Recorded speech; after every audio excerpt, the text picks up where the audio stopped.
What is up, everybody? This is Adam. Welcome back to Fouled Out.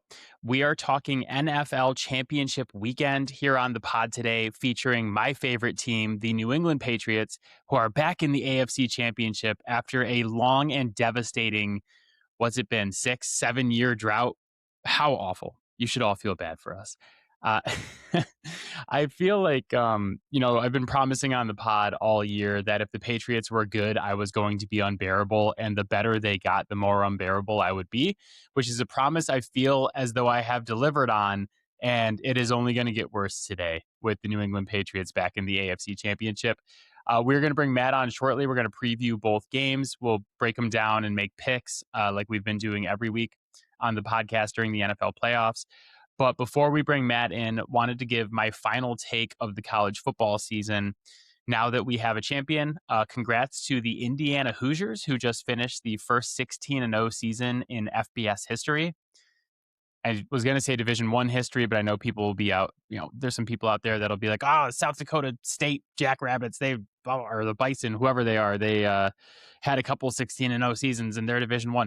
Where it matters, it's the first 16-0 season in the history of Division I college football. And my take is that the NCAA royally screwed this up by playing the championship so late, because this should have been one of the biggest stories in sports. I think it is one of the biggest stories in sports that this guy, Curt Cignetti, came into the losingest school in the history of college football, and within 2 years has made them a 16-0 national champion. A school that I think if you would have told somebody at any point in history prior to last year that Indiana was going to win a national championship, they would have thought you were absolutely insane. So for him to not only come in and do this, but do this as fast as he's done it, and then stay at Indiana and like keep building this program, and like the fact that Indiana is probably going to be a national power for the next couple of years is fucking nuts. And nobody really cares that Indiana just won the national championship because we are all so invested in the NFL playoffs right now. I barely even watched the national championship the other day. All I can think about is the next Patriots game. So I really think the NCAA messed up. Had an opportunity to really capitalize on this story and make it a way bigger deal if they would have played the national championship before the NFL playoffs even started, or like after the first week of NFL playoffs. I saw a plan on Reddit at one point where they would play the national championship on New Year's Day every year. I think that's a brilliant idea. It's just like, that's your spot. Just own it. Have the national, like, have a bunch of bowl games on New Year's Day leading up to the 8 p.m. national championship. Most people are off work anyway and can like stay up and watch it. But no, they drag it out and we got to play playoff games that day. And then there's a whole nother week and then a whole nother week. And we've like collectively, the vast majority of us have just moved on past college football season and we're in like NFL playoff mode. And they win this national championship. And now we're sitting here the next day like this, we're recording this on Wednesday, the 21st. They just won the national championship 2 days ago. And quite frankly, I feel like nobody cared because all we're talking about is the fact that the Patriots are in the AFC Championship and can Seattle win the Super Bowl, and like we're so locked into the end of the NFL season here that Indiana winning doesn't seem to matter, and I think it should because it's a really cool story. So, congrats to the Hoosiers. Sorry that the rest of the world doesn't care that much that you guys won the national championship, but maybe the NCAA will fix that in the playoffs going forward. I guess we'll see how the ratings did. But with that said, just a reminder, you can reach out to us, fouledoutsports@gmail.com. You want to talk college football, like transfer portal and all the other fun stuff that's going on right now, baseball, hockey, basketball, whatever you want to talk about, hit me up. I will email you back. You won't get any newsletters or spam, anything like that. Just me responding to your emails. And again, really appreciate you guys listening and your support, whether it's on Spotify or Apple Podcasts or you're watching us on YouTube. Go check us out in all of those places. Now let's grab Matt. Let's talk about the Patriots being in the AFC Championship. We're back, baby. Let's go. All right, Matt is here, ready for NFL Championship weekend. Matt, how you doing, buddy? Better than Bo Nix's ankle. Yeah. Yeah. I was thinking about football today, and I was like, God, everything seems right with the world again. The Patriots are in the AFC Championship. The Bills are an absolute unmitigated dumpster fire. Like, we're back. we're we're so back. I don't know. I guess where should we start? You want to start with the Bills, and then we'll go on to the actual games. Yeah, we have to address that elephant in the room, probably. Yeah. So it's funny. So like the Bills fire their coach Sean McDermott after they lose 33-30 against the Broncos in overtime this weekend or this past weekend. And it's a move that like we've been calling for on the pod for years. That we've been saying, hey, like this guy is preventing you from getting over the hill. And we were saying that the Bills have been stuck in this like middle ground where they're not good enough to win a championship. And they need to make some kind of move to kind of get them over the hump, and that they're like scared to do it because if you fire McDermott and then you bring in someone who's worse, which we could talk about in a minute, potentially you can't even get as far as you have been getting, which has like consistently been the second round. And then I think one time the AFC Championship, two times, whatever it's been. Mm-hmm. But if you bring in someone better, like it's a big gamble because like if you bring in someone worse, you're not getting back to where you are now. But if you bring in someone better, then potentially that person is the person that puts you over the top.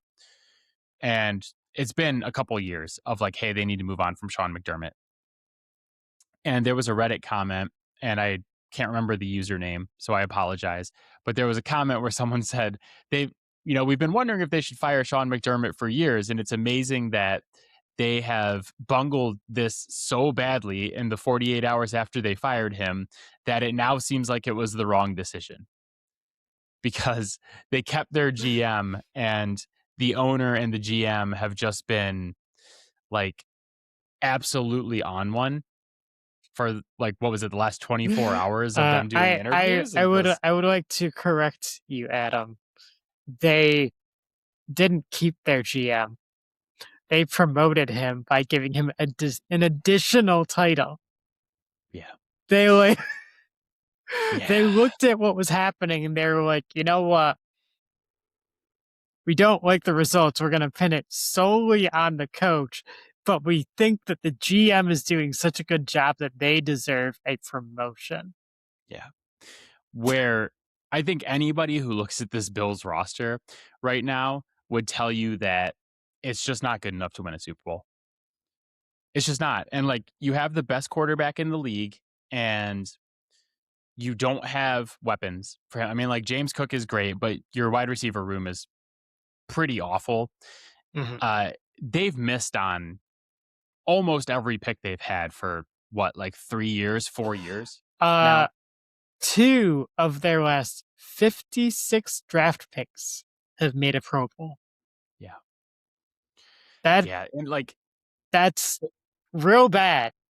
Like, the funniest thing about this is like the story came out that during Sean McDermott's like end of season interview, he pointed out that the roster is just like not good enough to compete, which is like a very reasonable take, especially for your coach yeah. to have after you lose that game, is to just be like, look, like we're doing everything we can. You're just not giving me enough.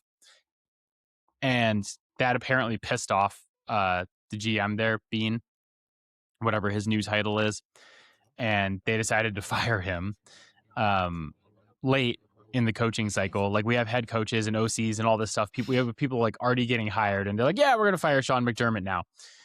And then they do this interview today where, Pagula, the owner, is bitching. Like, he's like, oh, it was a bad call. That's the only reason we're not here is a bad call. So, okay, first of all, if you really believe the only reason that you're not in the next round is a bad call, how is that Sean McDermott's fault? And also, they made it a point in this press conference to blame the Keon Coleman pick on Sean McDermott. And like, just out of nowhere, nobody asked for it. They didn't have to do it. They didn't have to say a single thing about Keon Coleman, who's still on the team. And out of nowhere, they're like, oh, the coaching staff really pushed for the Keon Coleman pick.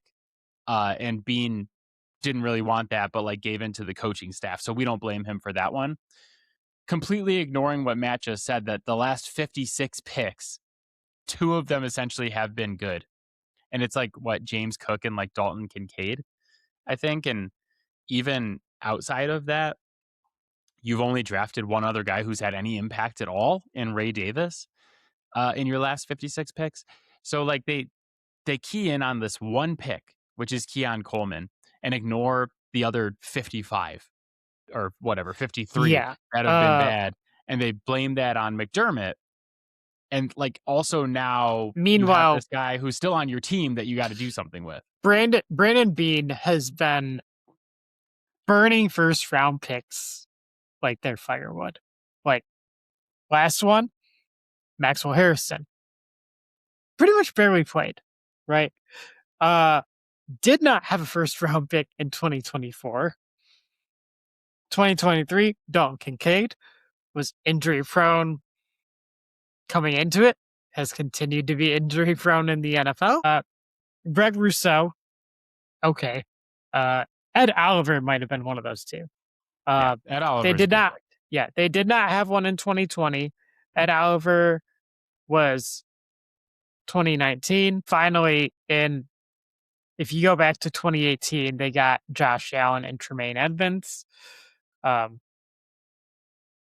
Honestly, if you ask me, that's a reach for Tremaine Edmonds, and he's kind of been a disappointment his entire career. But that one, I feel like everyone has kind of just screamed the potential with him the entire time. Yeah. Yeah, I think it's hilarious. They've just chosen to ignore basically everything else that Brandon Bean has done. And they just Mhm. focused on this one Keon Coleman pick and they're like, fuck this guy specifically. And this dude is still on your team.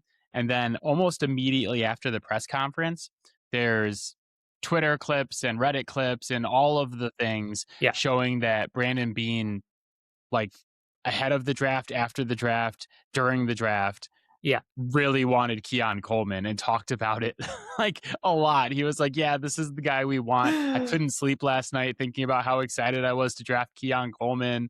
Like, this is our dude, blah, blah, blah. So, like, clearly also a lie, but it just amazes me that they made the decision that, like, we need to specifically say, fuck this one player.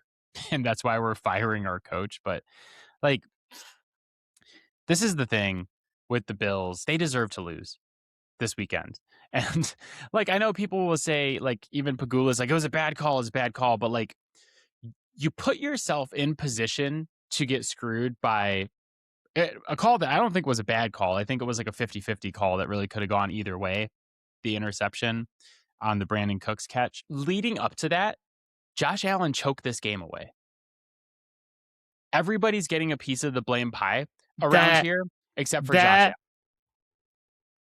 attempted lateral right before the half ended, right? Yeah. Like that is inexcusable. You can talk me into like letting Josh try to make plays on the other stuff, but like that one, that's trying to go 70 in the subdivision, Yeah. right? That is wildly reckless.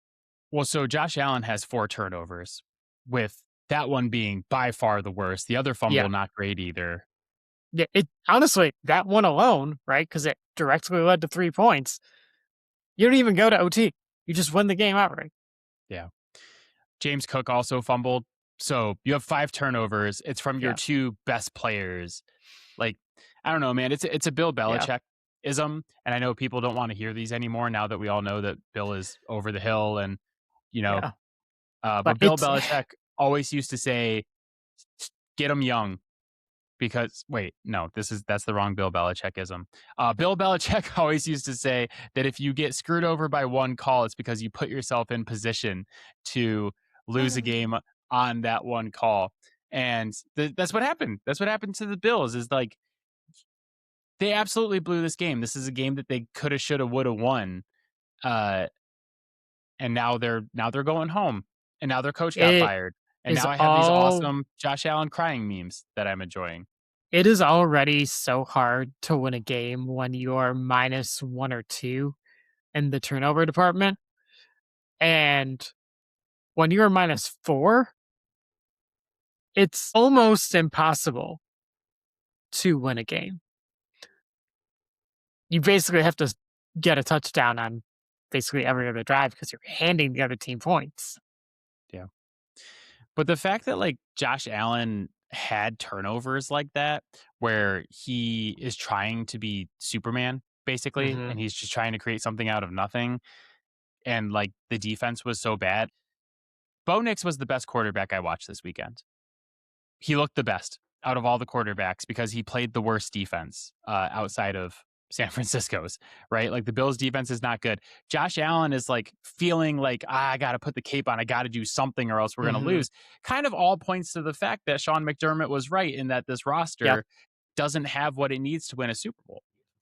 And I don't know if the answer for them is what I think they're going to do this offseason, and that's like go out and trade for some wide receiver and try to make some like splashy move and be like, look, we got Josh Allen, his weapon. We're doing our job. I don't know that that's the answer that gets them over the hill. Especially because like, one thing we talked about at the beginning of the segment is like, if you bring in someone who's worse than Sean McDermott, are you even getting back to the level you've been at the last couple of years? And looking at the list of names they have been considering for an interview, it certainly seems like they're bringing in someone who's worse than Sean McDermott. Yeah. I've seen Anthony Lynn. I've seen Brian Daboll, amongst others. And I do not have a lot of confidence that whatever Brandon Beane does next is going to be the right thing for this Bills franchise. One amongst many teams with openings that still hasn't hired their head coach. You might end up just having McDermott go to Baltimore, and then you have to deal with him. And an organization that, while it may have its issues, has no qualms about going out and getting what they need on their roster. It'll be interesting to see what happens next. The Buffalo certainly has to be an alluring job because you get Josh Allen, who, is... I think there's a part of John Harbaugh that's like, is that ink dry? Like, can I not come and coach Jackson Dart? But like, also, how much does the clown show that Pagula and Bean are putting on deter people from? You're like, I get Josh Allen, but I got to work for these guys. I don't really know. Like, can I trust? Can I trust Bean to put the guys around Allen that I'm going to need? Because the expectation is you're going to win a Super Bowl. Right. I mean, should it be? Probably not, because you're the Buffalo Bills still, and you're probably never going to win a Super Bowl because you're the Buffalo Bills. When you get a superstar quarterback, that becomes the expectation. Well, and that's going to be the thing. They're big. Hey, we had Sean McDermott, who's one of the most successful coaches in the history of this franchise, aside from, the coach in the 90s who went to 4 straight Super Bowls. He was fired because he couldn't get the job done. We're bringing you in to get the job done. That, like, it's going to be very clear that this is it, and anything short of that is not going to be acceptable. So if I'm looking at that, I'm like, well, I get Josh Allen, but also there's all this pressure, and I don't know if I could trust the guy. Like, I don't know if I can trust my boss to do what I need him to do to put me in a good position. Because, like, even if, like, say you went out and, like, you're like, hey, here's 2 firsts and 2 seconds. We want Justin Jefferson. And you got him. I don't know if that's enough to make the Bills a Super Bowl contender with the other deficiencies on their roster. And I kind of think that, like, that's the kind of thing they're going to do. I'm not saying they're going to get Justin Jefferson, just that they're, like, going to overpay to bring in someone flashy for Josh Allen to throw the ball to and ignore all the other holes on their roster they could be using, like a 1st and a 2nd round pick this year to fill. We'll see what happens to the Bills. It's just, God, man, it's so nice that, like, we're about to talk about my team playing in the AFC Championship, and meanwhile the Bills are an absolute dumpster fire again. Just really, it's nostalgic. It's nostalgic for me. Man, we're gonna go back to the days where the rest of this division was just absolute dog shit. I think they're gonna be picking later than I expect him to go, but like I wonder if they make a play for Mekhi Lemon in the draft, because they need someone dynamic at wide receiver. I agree with you, but I don't see that. I think, like, they have to go get someone established. Is kind of my thought. Like, I don't think it's the right thing to do. Other than using draft picks, like, again, like, what assets do you have now? When you're burning all your 1st round picks. I was going to say, counterpoint, do you trust Bean to make that 1st round pick? Like, it's No. probably better. It's probably better for them to trade for someone Honestly, established who the can play. the thing that would hurt my opinion of Lemon most might be him being picked by Bean. So Yeah. It's like, oh, I thought I liked this guy, but I don't know. this But guy's going to start dropping everything and tripping on his routes. I don't know who all is going to be available this summer except for AJ Brown, who is very clearly going to the Patriots.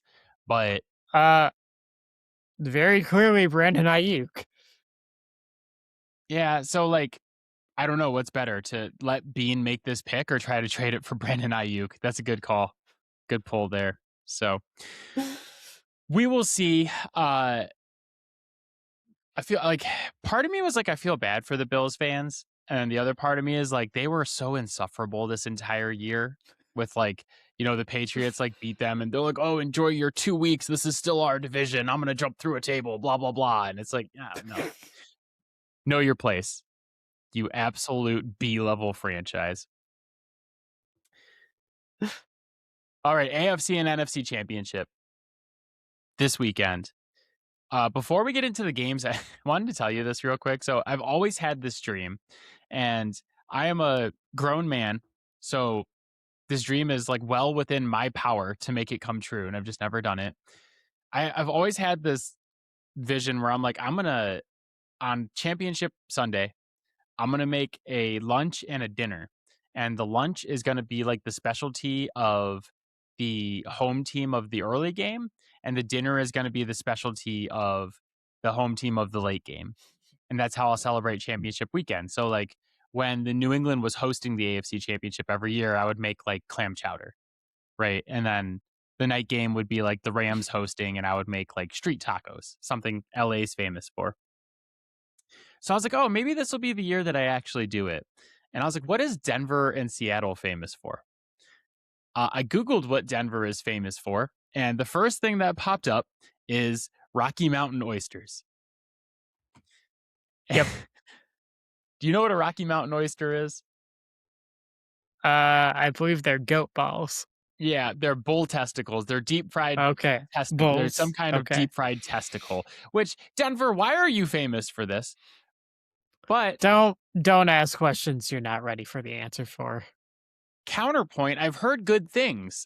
I know people that have tried it and they're like, it's actually really good. You got to get over the fact that it's a testicle. So I was like, well, okay, so that's that. I am more than happy to record you doing this. Yeah. Well, and I got to make them. So that's a whole adventure on its own. Where am I even going to find Rocky Mountain oysters? Seattle's famous for salmon. I can make salmon. So sounds like I'm having bull testicles and salmon for dinner on Sunday. Yay. New England Patriots at Denver Broncos. Sunday at 3 p.m. The Pats -4.5. Matt, I have thoroughly enjoyed the thing that I said was going to happen on the podcast last week, where I said, hey, before the New England Patriots game against Houston, people like Peter Schrager were like literally on podcast saying this Houston defense is comparable to the 2000 Ravens. Like, that is a real quote from Peter Schrager, who is supposedly a smart football person. People were comparing this defense to like the 2000 Ravens and then that Broncos team that won the Super Bowl, the 85 Bears. They're like, this is one of the greatest defenses of all time. Now we've had a whole week of like, oh, Houston actually sucked. The Patriots are still bad. So I've been enjoying Houston sucks week.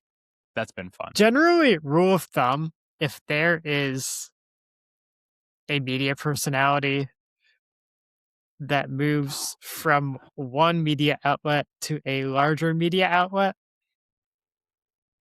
just know that everything that's going to come from their mouth going forward is for clicks, for engagement. Like, if someone upgrades to ESPN, they are not trying to speak with any level of intelligence. They are just trying to get reactions. Yeah. I actually like Peter Schrager.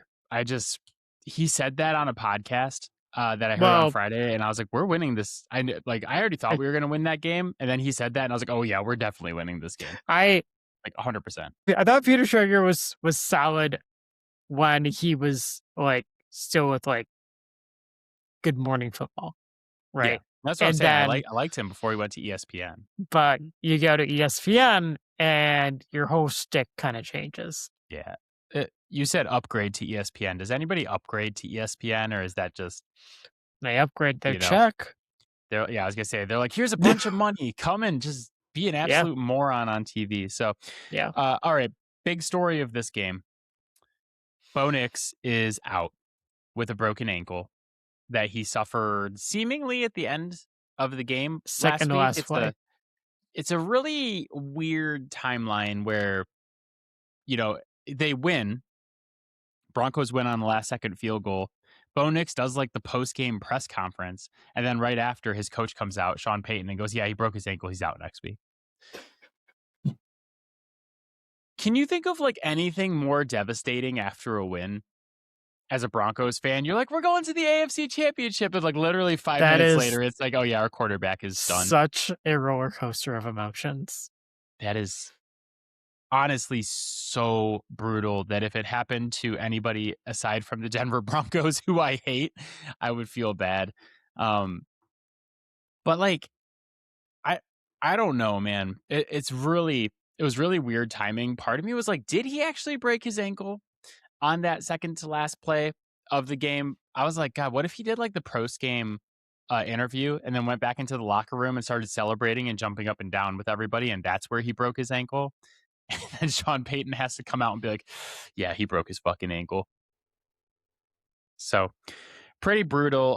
Jared Stidham going to start for the Denver Broncos against my favorite team, the New England Patriots, who are back in the AFC Championship for the first time in, it's like seven years, something like that, 2018.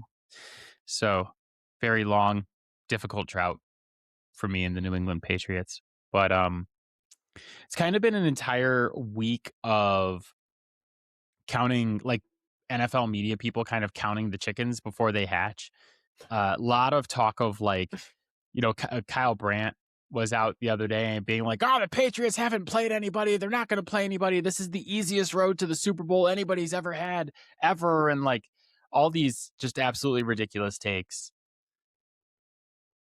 I look at this game and I just want to like preach some caution to not only the New England fans who are like buying Super Bowl tickets already, but just all of the people who are like, uh, this is over before it started. I don't think that this game is like an automatic walkover for the New England Patriots. I can talk about why in a little bit, but like, where are you at with this game?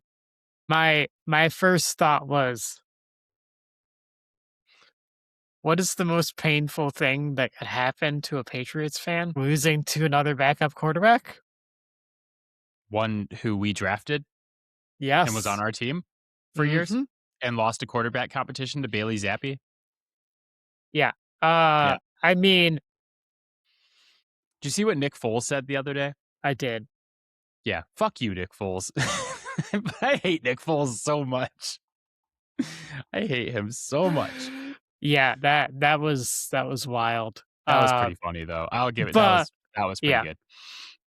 But I mean, look, at the end of the day, like that defense is still elite. They got a good offensive line, they got a good run game. Like if they can make the game messy, like Houston did, then Jared Stidham just has to not be CJ Stroud. Like, If I was going to make the case for Denver, I know I talked to my dad about this. He doesn't feel like this is relevant at all, but the Patriots are 0-4 in Denver in the playoffs all time.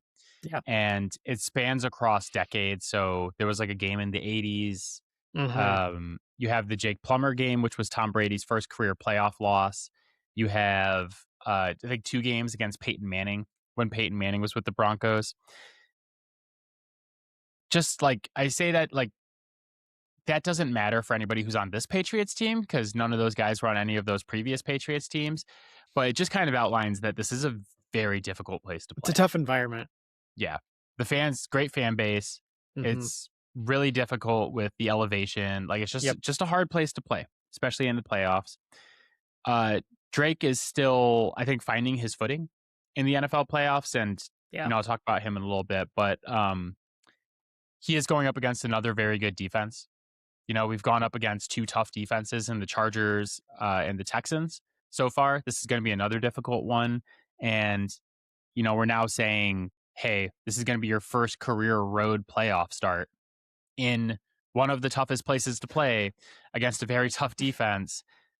Drake has been sacked 10 times the last 2 weeks, and he's fumbled the ball 6 times, 3 of which were lost.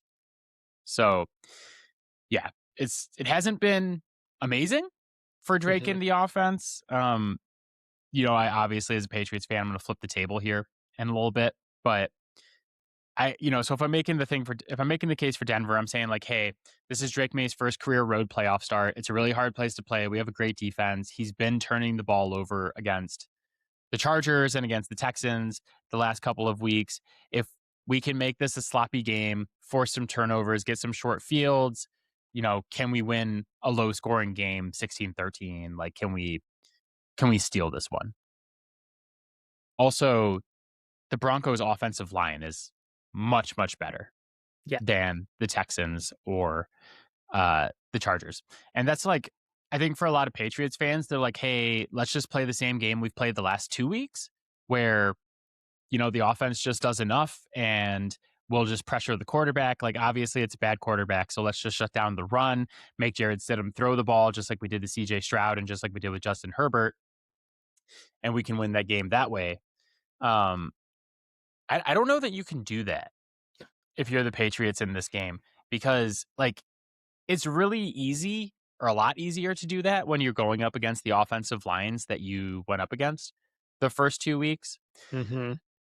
I know everybody, like, it's really fun to like shit on CJ Stroud this week and just be like, wow, the only reason the Texans lost were because he was so awful. But also the flip side of that is like when you turn the ball over that many times and when you're that shitty, like the opposing defense made you do that in a lot of ways. The Patriots pressured CJ Stroud on 44% of his dropbacks in that game. Like, it's like this is another take I heard this week is people were like, oh, 28 other quarterbacks win that game against New England. That's fucking bullshit. There are not 28 other quarterbacks who would play well while you're pressured on 44% of your dropbacks in a game. I don't know that I would absolutely nowhere. Say that 28 other quarterbacks win that game. I will say that CJ Stroud threw 4 interceptions in that game, but it could have been 8. Yeah. And I feel confident in saying that there are at least 28 other quarterbacks in the NFL that could have not done that. So I just think it's a ridiculous take to say like the only reason Houston lost that game is because CJ Stroud sucks. No. I mean, credit to New England and the game plan that they came in with on defense. It worked. There's a reason they came in with that game plan. Because the offensive line is not good. I think they started to look a little bit better towards the end of the season when they got rolling because, I mean, largely they got into a softer part of their schedule, right? Like that's a big part of it. But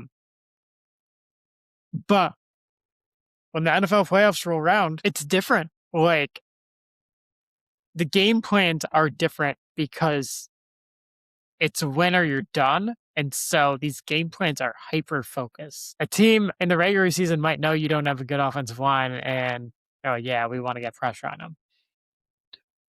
In the playoffs, that is like the sole focus because they know that breaks everything in your offense. Just for the record, too, they held the Texans run game to 48 yards on 22 carries. Yeah. So there was not like, this was the game plan. It's like, hey, we're going to completely shut down the run. We're going to pressure CJ Stroud and see if he can beat us, especially without Nico Collins. It makes it a lot easier. So I think people would look at like the fact that we're playing Jared Stidham a guy who hasn't thrown an NFL pass in years, guy who, and I know people will be like, oh, well, Nick Foles was a backup too.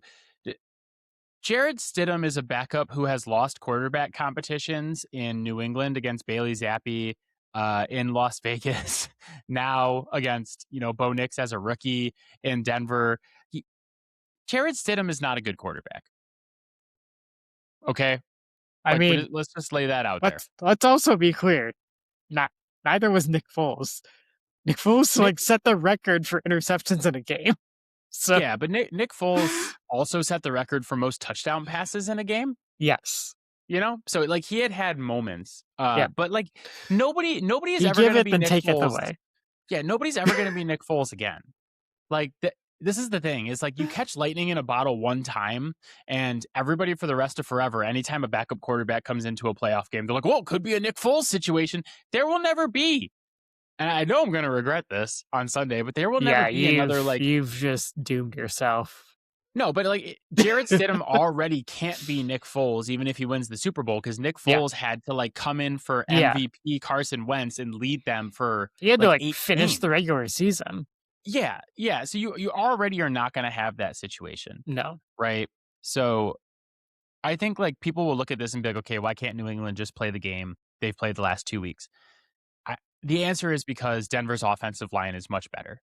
Right. Yeah. So you're not going to be able to have the same game plan that you used against the Chargers and the Texans. However, I don't think New England needs to play that game to win this. We can score on the Denver defense, right? They're not as good as the defense we just played. I know that they're a good defense. They are not this Houston was the best defense in the league.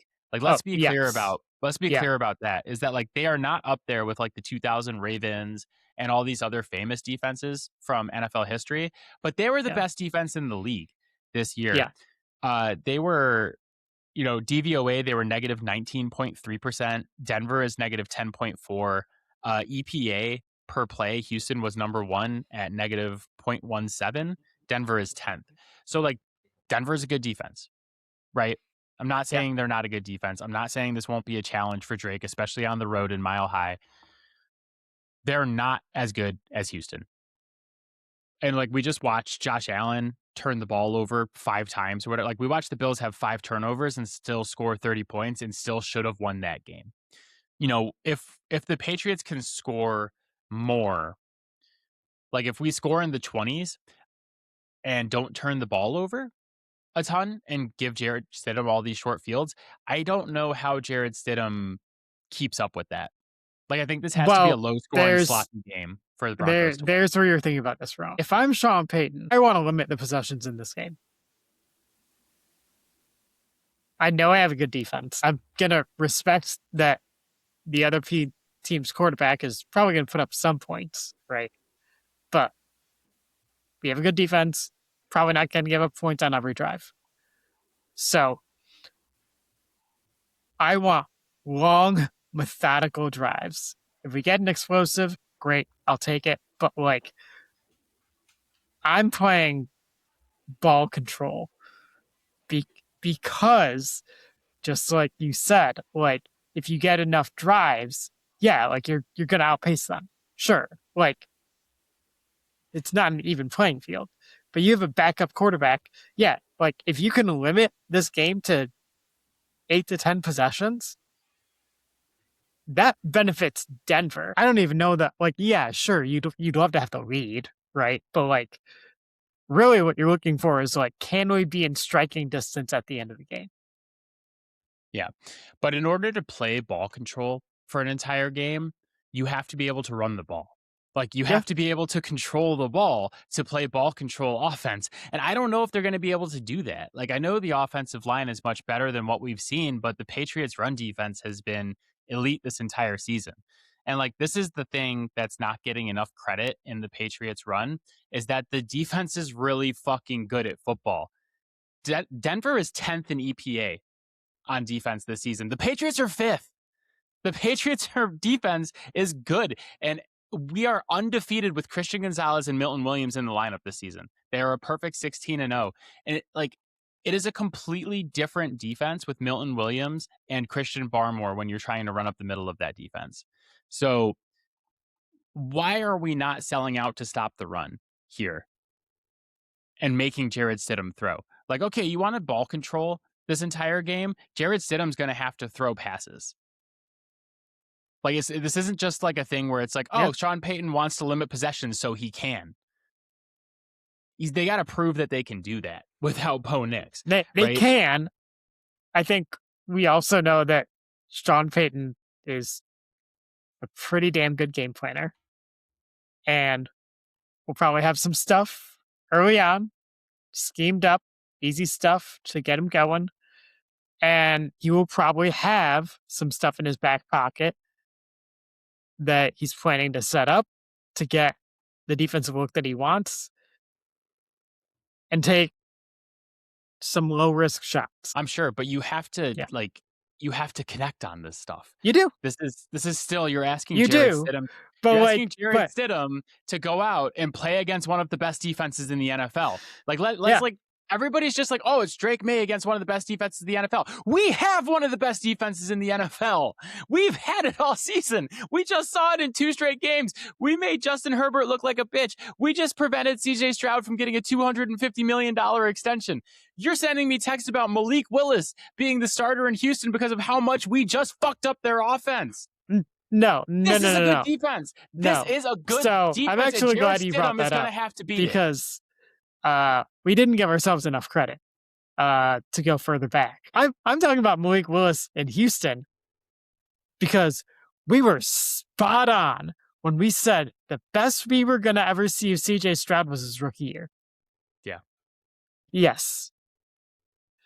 New England's defense played a part in that game. We also haven't seen CJ Stroud be good in 2 years.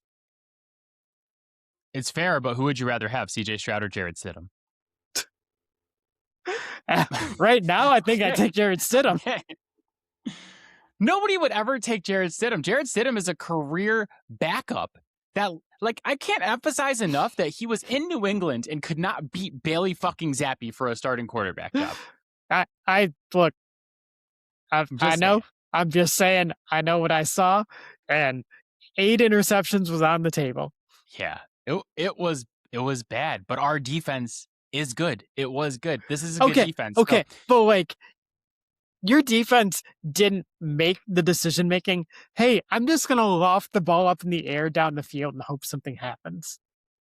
Yeah. Oh no, I'm not saying he was good. Yeah, I'm not saying he was good and our defense was better. Like, I'm just saying, like, we pressured him on 44% of the dropbacks. We completely shut down the run game. All things I was told wasn't going to happen. And like, we haven't even talked about the other side of the ball where Drake May just had the best game that any quarterback has had this season against the best defense in the league. Like, Drake May threw 3 touchdowns against the Houston Texans. The Texans played Matt Stafford, Josh Allen, Baker Mayfield, Sam Darnold, Bo Nix, Daniel Jones when he was good, Patrick Mahomes, Justin Herbert, Trevor Lawrence. Guess how many of those quarterbacks threw 3 touchdowns against the Houston Texans this year, Matt? None. I believe this is the only time it's happened all year. 0 fucking times. You know who did throw 3 touchdowns against them? Drake fucking May.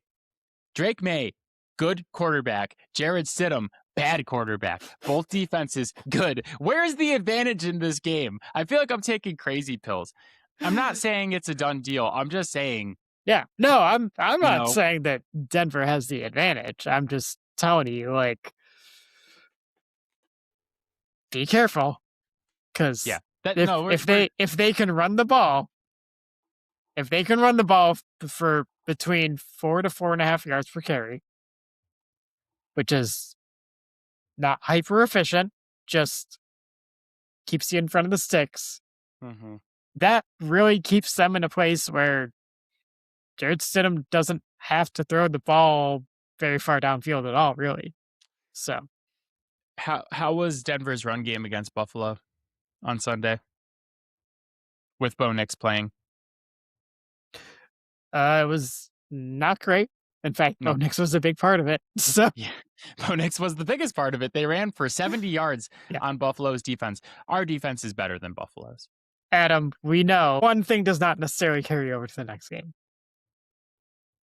Like, sometimes players just play bad. Yeah. So, like, if you're expecting them to just come out and be like, "Oh, we were bad last week, so we're going to be even worse this week against better defense," Sean Payton is back there like tightening that up. Yeah. So I'm sure they'll play better, but also yeah, like your level of competition is going up. It's going to be way harder. yeah. So making the point, like, listen, this isn't just okay, we want to control the ball and limit possession, so we're going to do that. It doesn't work that way. You have to Look, go out man, and do it. I'm just your friend here. I'm trying to help you prepare for the worst case scenario so that you don't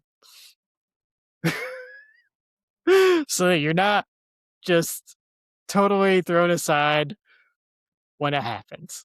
There will not be a Super Bowl podcast if we lose to Jared Stidham. There will not. All right, we still got another game to talk about. So picks. Yeah, I mean, I have to take the Pats here, but Yeah. there's definitely a part of me that's like, just because it's the most painful thing that could happen to Pats fans, it could happen. Okay, let me ask you this though. Like, that is the sole reasoning. How often has the most painful thing happened to Pats fans? We're back in the AFC Championship after 7 years. 3 times. Yeah. But like out of how many times? Out of how many? 3 out of 9. Look, 33%. I'm just saying, like, kind of checks the boxes of what the rules were before. Yeah. Yeah, but it's not Tom Falls Brady under anymore. yeah.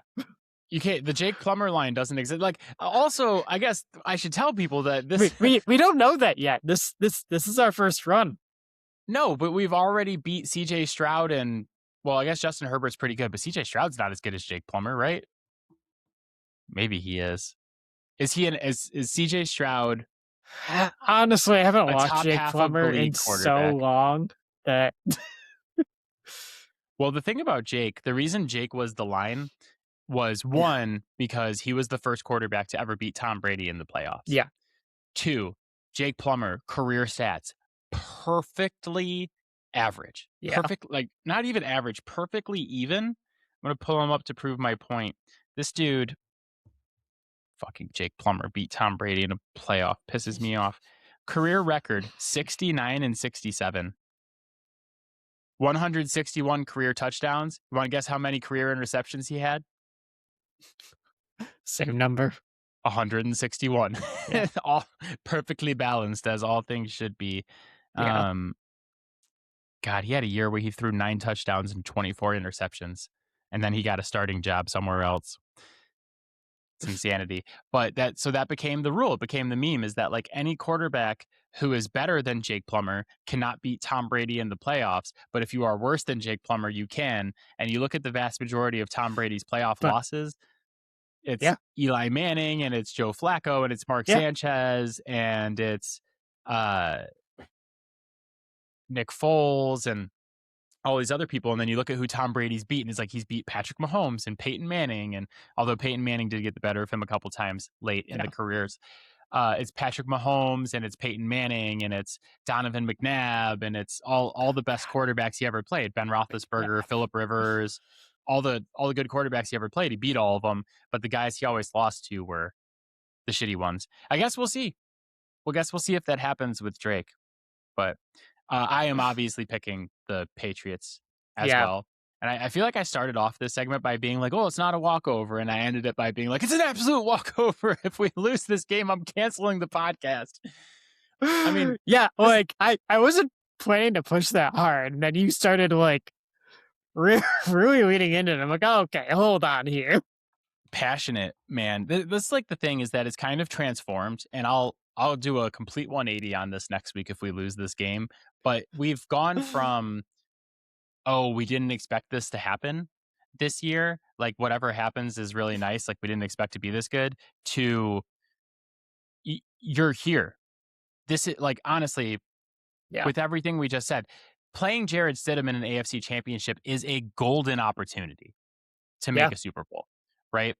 And if you blow it, it's not going to be like, oh, well, that was a great season. That's something to build on. Like you don't know in the NFL if you'll ever get back. Yep. you have to capitalize on your opportunities while you have them. So I mean, maybe it's just me. Maybe there's other Patriot fans who are just like, well, this is just great and we're just happy to be here. But I'm at the point where I'm like, we got to win the Super Bowl. As much as I believe in Drake May and think that he's just going to be excellent for a long time, that doesn't mean we're ever going to get back. Look at Josh Allen.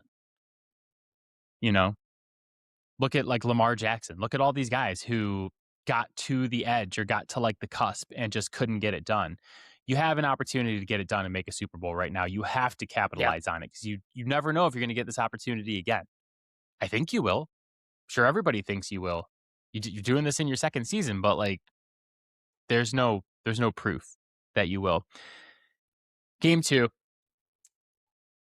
Rams at Seattle, 6:30 on Sunday. The Seahawks favored by 2.5. So this has kind of been a whole week of people like counting their chickens before they hatch with the Patriots and being like, I can't believe the Patriots have this easy road. They're going to make it.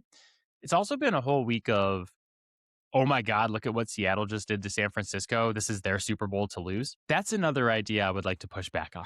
I think last week, like, I was kind of floored that was the reaction. I was like, well, it's okay. funny. It's funny because like we laid out on the podcast last week that the best thing that Seattle could do in that situation was have Sam Darnold do absolutely nothing. Yeah. And Sam Darnold did absolutely nothing. The game was over that after game. the opening kickoff. Yeah. Sam Darnold, 12 of 17 for 124 yards and a touchdown. He didn't do anything. He didn't have to do anything. No. The Seattle special teams defense and running game took care of the whole game for him. So people being like, look, like Seattle just dominated San Francisco. Obviously, we don't have to worry about Sam Darnold anymore. Nothing is proven. No. Right now. Nothing is proven to me on Sam Darnold.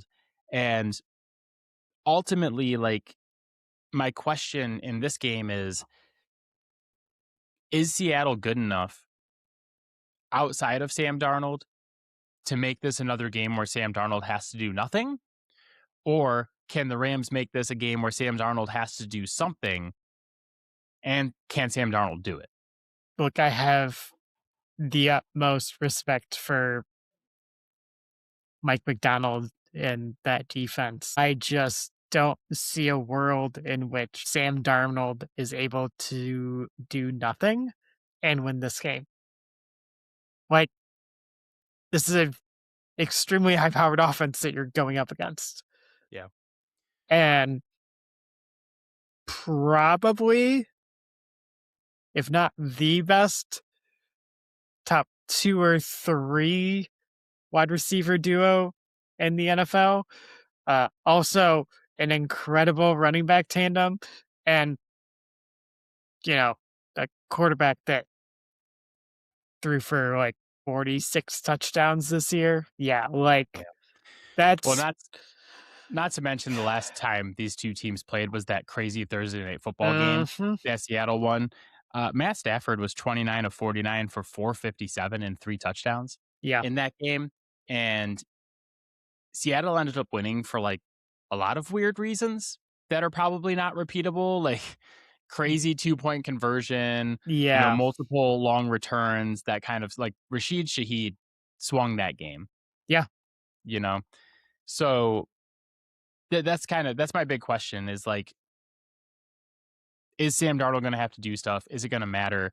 I think one thing people haven't really been talking about enough to me is that like Sam Darnold has really slowed down over the second half of this season. This isn't just like a recent thing. It's not like, oh, here's the playoff. Sam Darnold's not playing well.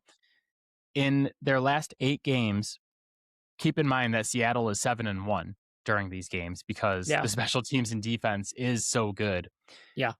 But Darnold, 65% completion, 223 yards a game, 8 touchdowns, 8 picks, 6 fumbles, 2 of which were lost. So 8 touchdowns, 8 picks in their last 8 games.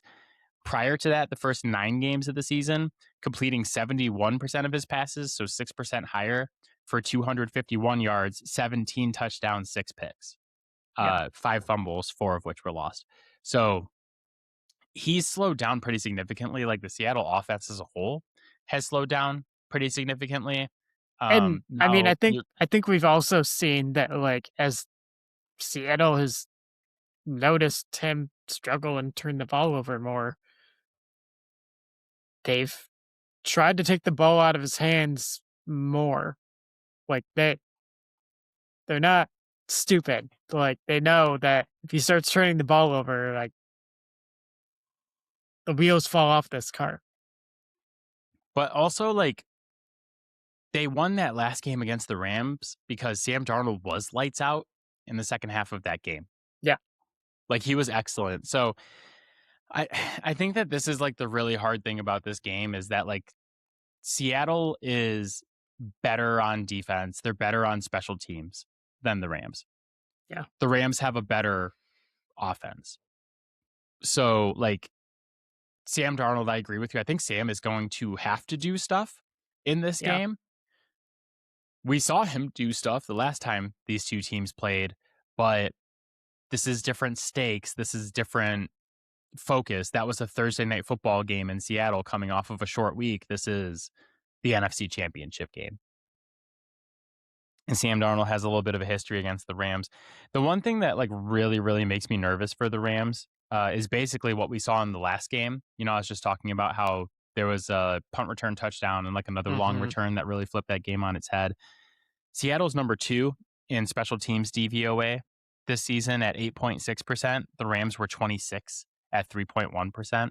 Yeah. I think it was it last year or the year before the Rams had the worst special teams basically in DVOA history. And they're like, we're going to fire our special teams coordinator and it'll get better. And it's just not that much better. I mean, it's better than historically Yeah. bad, but it's not good. So I don't know. It's kind of funny that like with all the trades that happened at the trade deadline, Rashid Shaheed was the by far the most impactful move. Like, They're squeezing every last bit of juice out of that. That's been a monster addition for them. yeah, he has I think 3 return touchdowns since they traded for him, and then also like numerous other long returns and like a couple plays Yeah. offensively that have been pretty good. And um, he's kind of like the X factor to me again because Yeah. Seattle, in a way, is going to have to like you have to limit the Rams, but also keep up with them if you want to try to win this game. Yeah. And one way that you can keep up with them is if Shaheed can get some long returns and give you short fields or like God forbid give you another touchdown. But I don't know, man. It's really hard for me to have like sat here all season and been like, I don't believe in Sam Darnold. I don't believe in Sam Darnold. And then get to the biggest game of Sam Darnold's entire career and be like, I believe in Sam Darnold now. Yeah. Especially because like he had that oblique injury going into last week, which is a Hmm. really, really tough injury for a quarterback. And people are like, oh, well, they still won. They did great. But like, he didn't do anything. Yeah. He didn't do anything. So it's like, I don't know. I don't know. How are you feeling? I think I just have to go with the quarterback that I think will get it done. And like, yeah, I acknowledge that like Seattle's defense is better. Um although I did think the Rams defense did a little bit better this past week and got a little bit back more on track. Um but I mean still that doesn't really close the gap between what second or third best defense in the NFL. Like Yeah. I mean, it, DVOA actually says that Seattle's the best defense in the NFL over I, Houston. I think I don't agree with it, but yeah, it's what it says. So, I've seen things with my eyes. yeah. So Well, EPA has the inverse basically, but I mean, they're up there with the best defenses in the NFL. They deserve that. They've been good this season. yeah, yeah. But I mean, really, at the end of the day, like these games always end up coming down to like who's going to make the plays. For Seattle, you're looking at guys on defense, right? Uh, obviously Rashid Shaheed, JSN. Yep. obviously. Kenneth Murray, Yeah, I think the fact that they lost Zach Charbonnet that is going to hurt hurts. too. Like he just tore his ACL. He's going to probably miss all of next season as well. Kenneth Walker was really good against Yeah. San Francisco. Um, can he carry an entire load without getting hurt this week Yep. without Charbonnet now? So Yeah. yeah, I hate to like talk all this stuff about like I don't know. I feel like the Patriots and Bronco game most people think is like the simpler of the Mm-hmm. two, but I actually look at this game and just go like I know it's not one on one, but it's either Matt Stafford or Sam Darnold. Yeah. And like who am I hitching my wagon to this week out of those two? And I like when we've been saying for years we can't trust Sam Darnold in the playoffs. Yeah. Like, is this the game where it bites them because the Rams are going to make him do stuff? Well, and like, do we feel like Seattle's team is so much better that they're going to like leave the Rams in the dust? Because if it's going to be tight in the fourth quarter, like I almost feel like that's a foregone conclusion then.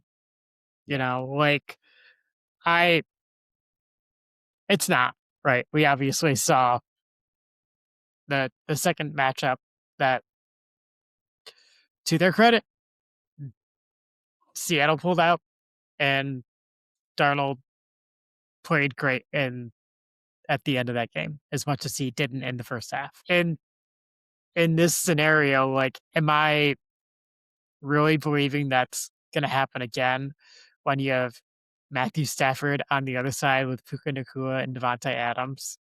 Yeah. It's funny because the thing that almost bothers me more with the Rams is not the second matchup where Sam Darnold like did stuff in the second half. The thing Mhm. that bothers me is the first matchup where Sam Darnold threw 4 interceptions and the Rams still only won by 2. So I do think there's a world where it's like, okay, Sam, if you could just not be a complete disaster here, Yeah.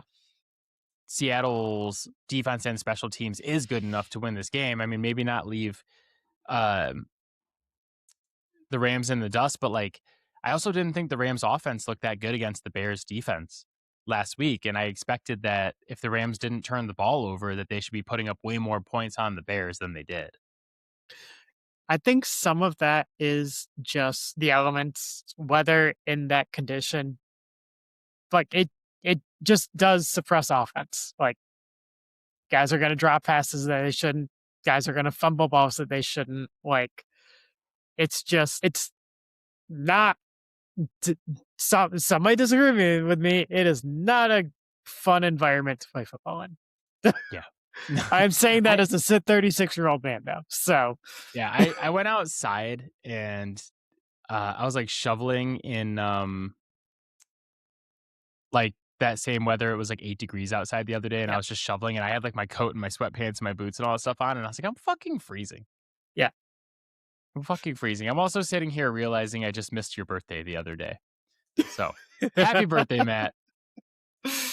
2 days ago. Happy birthday. Who are you picking? Belated birthday boy. I'm taking the Rams. Okay. I I'm gonna have some gamesmanship here. I'm down by 1 game in our playoff picks after last week. And if the Broncos do beat the Patriots, we're gonna pick the Super Bowl the same, I think. So I'm gonna pick Seattle, try to catch up here. I think this is my I think this is maybe my last chance to catch up. We might pick the Super Bowl Is this that time. what you believe in your heart? No, I mean in my heart of hearts, I mean if I'm being serious, I'm gonna pick the Rams Yeah, because um it's just I hate to simplify it. Like I hate to say all this stuff about the first game yeah. and then like that because feel like the first game is the game people think is going to be simple and this is the one that's going to be complicated. But to me, it's really simple. It's like, do I trust? Same thing that we said with Josh Allen and Trevor Lawrence. And I know we said the same thing about Josh Allen and Bo Nix last week, and it Yeah. didn't prove to be true because Josh Allen was doing stupid shit all over the field. But you're down 4 with 3 minutes left, and you have Sam Darnold. Yeah. How do you Well, feel about that? and I think because you mentioned, the game plan of essentially hey, Sam, just don't fuck this up, right? Well, that works, assuming Seattle stops the run, which they're a good enough defense that they believe they can stop the run 100% of the time, right? Yeah. If LA is able to run the ball, man, that I just don't ever want to have to worry about the run and stopping that passing attack. Yeah. That's too much. Yeah. So we're both going Pats Rams for the Super Bowl.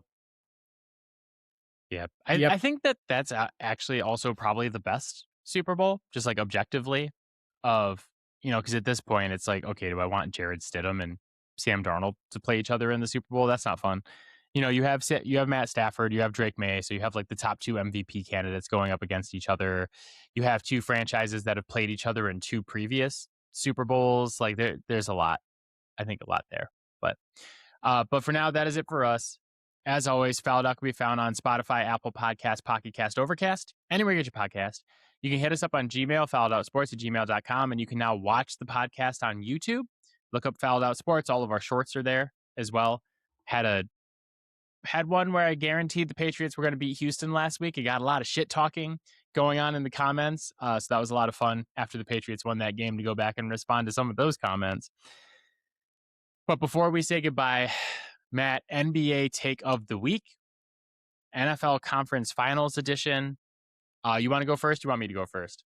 I'll let you go. I gotta figure one out. All right. My take is that the Golden State Warriors have become that guy in your fantasy football league who is impossible to trade with. And it, like, as I talk through this, all of you that have played fantasy football long enough will have played with this guy who, and Matt and I know exactly who I'm talking about, who sends you absolutely ludicrously stupid trades all the time. And then it's like, well, why didn't you accept it? Why wouldn't you accept that? It's a good trade.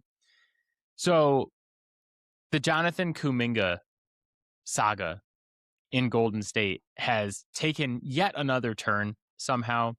Kuminga was drafted 7th overall by the Golden State Warriors in 2021. And day one, like during the draft, it was known that he was going to be a project. They're like, listen, this guy's like a G League guy. He's a project, but he has like elite upside as a draft pick.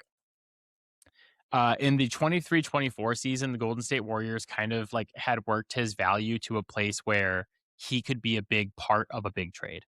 Like there was some talk about like, could they trade for Giannis? And it's like Kuminga and a bunch of other young pieces, and then like all their picks.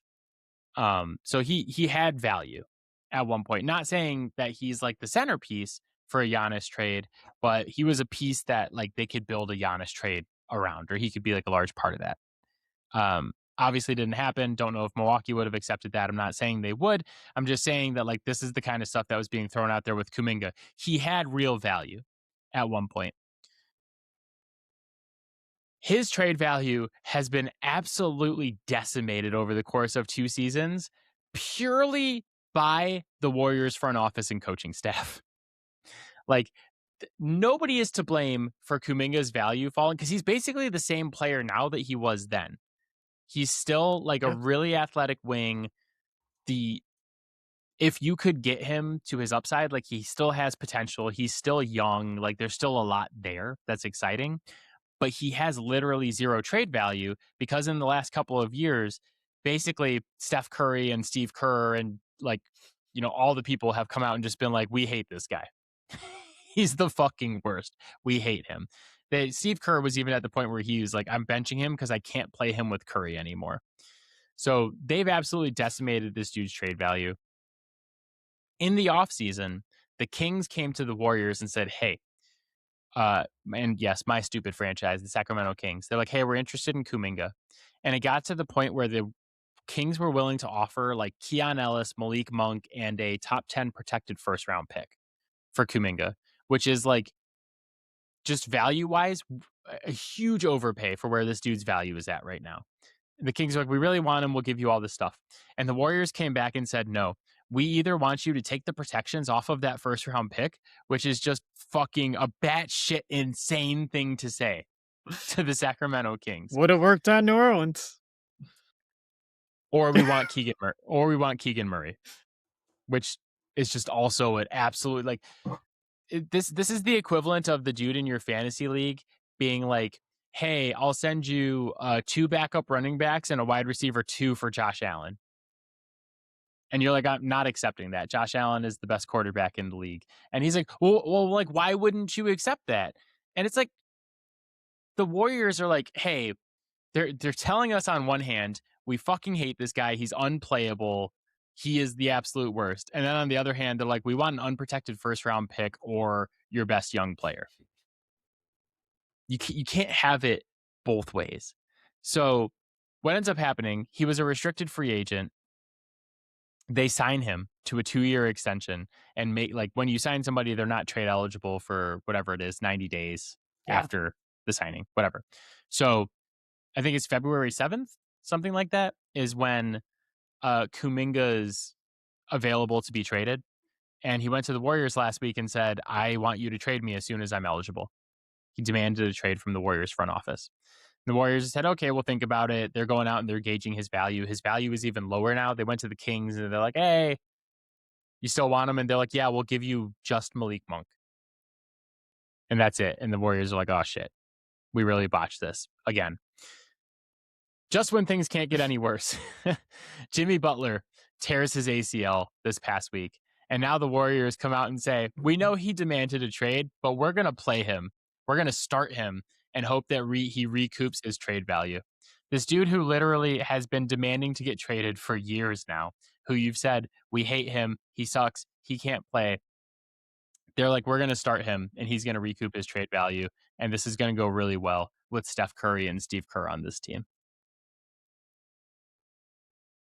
I don't know what's going to happen next, Matt, but I am so here for this because the Warriors have really like put themselves in this corner where they're like, and I guess like ultimately his value is at its all-time low. Like, I guess theoretically it can't get lower. Maybe famous last words. Yeah. Like, I feel like it really can't get lower. So it's like, well, you might as well just play him and see what happens before the trade deadline. And maybe, but like, you're never going to get what you're asking for. You're never going to get Josh Allen for 2 backup running backs and a wide receiver 2. Right. And we all know that person in our fantasy league who like sends you these stupid trades and then texts you and they're like, why haven't you accepted my trade? Have you looked at my trade? And then you say no and they amend it and they're like, okay, two backup running backs, a wide receiver 2, and a kicker. Now I'm overpaying. I'm throwing in a kicker. Asinine. I still like just cannot believe the Warriors were like, take the top 10 protection off that first round pick. What an insane thing to say to anybody except for New Orleans. Yeah, so.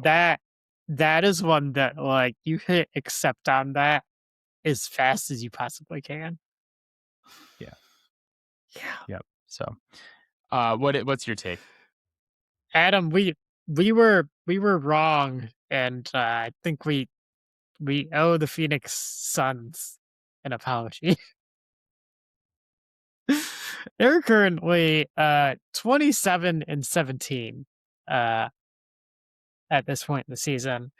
And I mean that puts them like solidly in the playoffs. They could obviously potentially drop down into the play-in, but I mean this is a team that we were talking about being in the running for the worst record in the league. In the offseason, strangely enough, Matt Ishbia said that the problem was that he was not involved enough in personnel decisions. And we, just like Adam did there, we laughed at that. Was he right, Adam? Like, I'm at a loss for words right now because I'm looking at Dylan Brooks' stats. Have you looked at Dylan Brooks' stats this season? He's averaging 20 points per game. 20 point. He's at 20.5, 3.4, and 1.7 through 38 games, and like all the peripherals. I don't know, man. A lot of the advanced stuff says he's actually not very good for them. He has a negative box plus minus, negative defensive box plus minus. I won't lie to you, Matt. I don't really understand it. I mean, Devin Booker is great. Dylan Brooks is averaging 20 and a half. Grayson Allen's averaging 16. Connor Gillespie's actually been really good for them. 13, 5, and 4. I don't understand how they're doing it, but yeah, I'll give them credit for like they pivoted off Durant and ended up getting a pretty good trade for him after all the drama that happened with Kevin Durant. Yeah. This past offseason, like because Dylan Brooks, Jalen Green are both playing pretty well for them. I'll be really interested to see if they can maintain this as the season goes on. I mean, it's pretty good sample size. Their point differential is plus 2.9. So there's not much indicating that they can't keep winning, especially with Devin Booker. I mean, they're over halfway through the year, right? Like that's outside of finishing the season, it's kind of hard to ask for a bigger sample size than that. Yeah, I mean, I didn't foresee anything like this year for them, but I think it is also probably a reminder that anytime you have a player on a roster that is as good as Devin Booker is, maybe don't assume that they're going to be one of the worst teams in the league. Yeah. Okay. I'll do it. I'm sorry, Matt Ishbia. I'm sorry that we laughed at you and made fun of you in numerous texts. You might have been right, but and episodes on the podcast. yeah, and a lot of other places, to be honest. Just any chance we got the chance. Literally any chance we got. But he might have been right. Maybe he should be more involved. I don't know. Secret basketball genius, Matt Ishbia. Who got Connor Gillespie on this team? Because like he's been really good. Yeah. His PER is 16. God, what? Mark Williams is really good for them? Oh, God damn. Okay. Well, yeah. Okay. I was wrong. Okay. I'll admit it. I was very wrong about the Phoenix Suns. But all right, everybody enjoy the football games this weekend, both on Sunday. Matt and I will be back next week. Same fouled out place, same fouled out time. Kind of doing like a recap of the AFC and NFC Championship games, and then starting to look forward to the Super Bowl. The week after that will be our big Super Bowl breakdown show where we'll make our picks and like go over the game and like do all that stuff. Only 3 football games left, Matt. Yep. Last 3. Soak them up while you can. I will see you soon, bud. Yep. Bye, guys. Bye, guys. Bye, Robin.